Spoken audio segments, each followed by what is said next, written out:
The poem of the man God, the second year of the public life. Chapter 232, Parable of the Lost Sheep. 12th of August, 1944. Jesus is speaking to the crowds.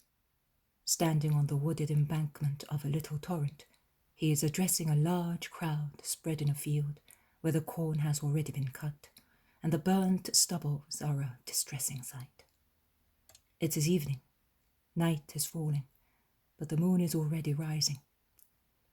Flocks of sheep are going back to the folds, and the sound of cattle bells mingles with the sound of chirping of crickets, and the high-pitched drone of cicadas. Jesus takes the passing flocks as a starting point. He says, "Your heavenly Father is like a solicitous shepherd. What does a good shepherd do? He looks for good pastures for his sheep, where there is no hemlock or other poisonous herbs. But there is plenty sweet clover, aromatic mint, and bitter but wholesome chicory. He looks for places where, besides good grass, there is the cool shade of trees and the clear water of a stream. And he ensures that there are no asps among the green grass. He does not prefer the richest pastures, because he knows that snakes and harmful herbs are quite common there, and thus dangerous for his sheep. He prefers instead mountain pastures, where the dew keeps the grass clean and fresh, and the strong sunshine keeps snakes away, and the breezy air is light and healthy, not like the unhealthy air in the plains. The good shepherd watches his sheep one by one. He cures them when they are sick, and if they get hurt, he dresses their wounds. He reproaches the sheep that might be sick because they are too greedy for food, and he calls to a different place the ones that might be harmed by staying too long in a damp spot or in the sunshine. And if one is unwilling to eat, he looks for acidulous, aromatic herbs, suitable to whet its appetite, and he feeds it with his own hands, speaking to it as if it were a friend. That is what the good Father, who is in heaven, does with his children wandering on the earth. His love is the staff that gathers them together. His voice is their guide, his law, his pasture, heaven his fold. But one of his sheep left him. How fond of it he was! It was young, pure white, like a cloud in an April sky. The shepherd used to look at it with so much love, thinking of how much good he could do for it and how much love he could receive from it. And it strayed. A tempter passed on the road that runs along the pasture. He does not wear a plain jacket, but has on a many-colored robe. He does not have a leather belt with hatchets and knife hanging from it, but he wears a golden belt from which little bells hang, as sweet-sounding as the singing of a nightingale, and phials of inebriating scents. He does not carry a shepherd's staff as the good shepherd does, to gather the sheep together and defend them. And should his staff not be sufficient, he is ready to defend them with his hatchet and knife, and even with his life. But the tempter who is passing by is holding in his hands a thurible, sparkling with gems, and from it smoke arises, which is stench and scent at the same time. And it bewilders as the sparkling of the fake jewels dazzles. He passes by singing and drops handfuls of salt, which shines on the dark road. 99 sheep look and remain where they are. The 100th, the youngest and dearest one, makes a leap and disappears behind the tempter. The shepherd calls it, but it does not come back. It runs faster than the wind to join the tempter who has just gone by. And to sustain itself while running, it tastes some of the salt, which as soon as it is swallowed, causes a strange burning frenzy, so that the poor sheep craves for cool water in the deep green shades of the forest. And following the tempter, it goes into the forests, and it climbs and descends and falls. Once, twice, 3 times. And each time it feels round its neck the slimy embrace of reptiles, and being thirsty it drinks foul water, and when it is hungry it eats herbs shining with revolting slobber. And in the meantime, what does the good shepherd do? He leaves the 99 faithful ones in a safe place, and he sets out, and does not stop until he finds traces of the lost sheep.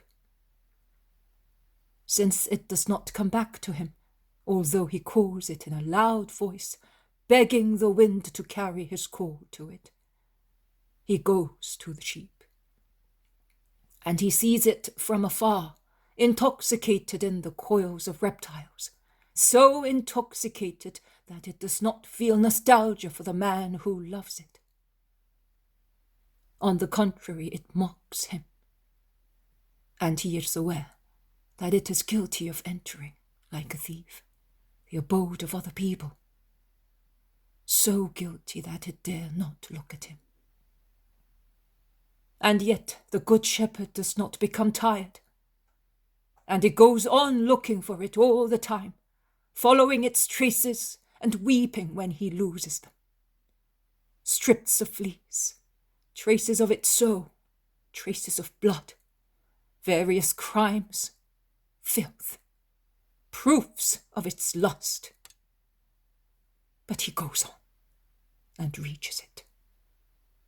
Ah, I found you, my beloved one. I reached you at last. How far have I walked for you to take you back to the fold? Do not bend your dejected head. Your sin is buried in my heart. Nobody will know about it except me, and I love you.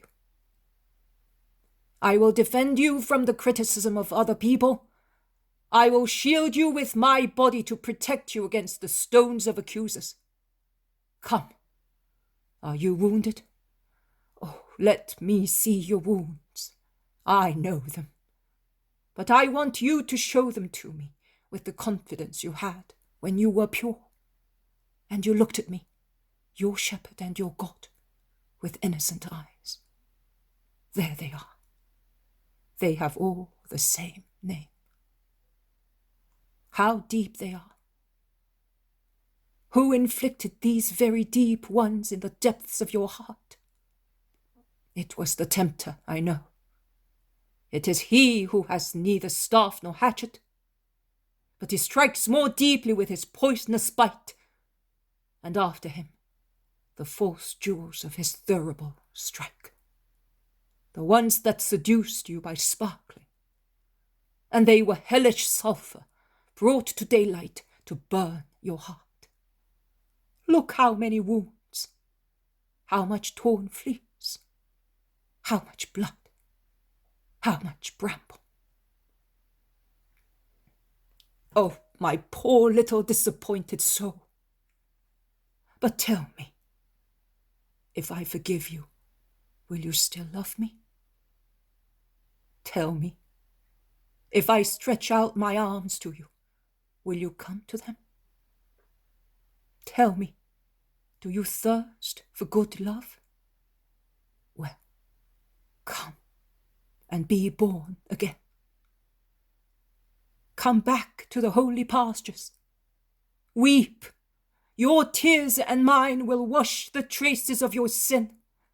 And in order to nourish you, because you are worn out by the evil which has burnt you, I open my chest and my veins, and I say to you, feed on them and live.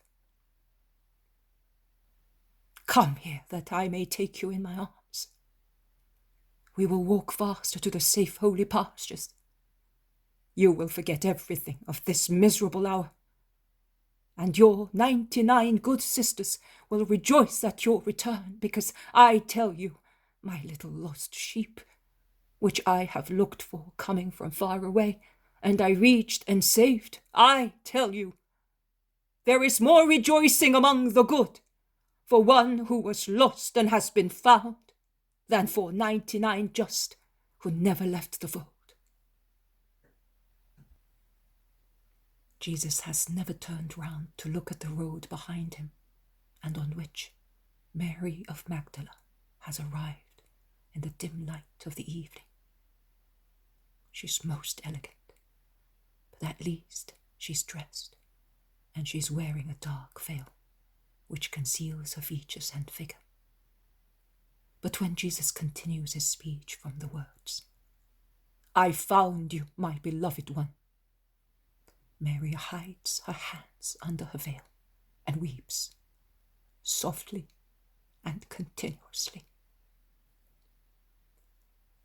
People cannot see her because she is on this side of the embankment which runs along the road.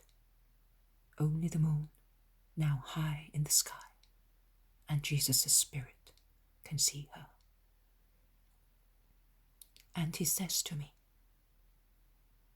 the comment is in the vision itself, but I shall speak to you again about it. Rest now, because it is time. I bless you, my faithful Mary.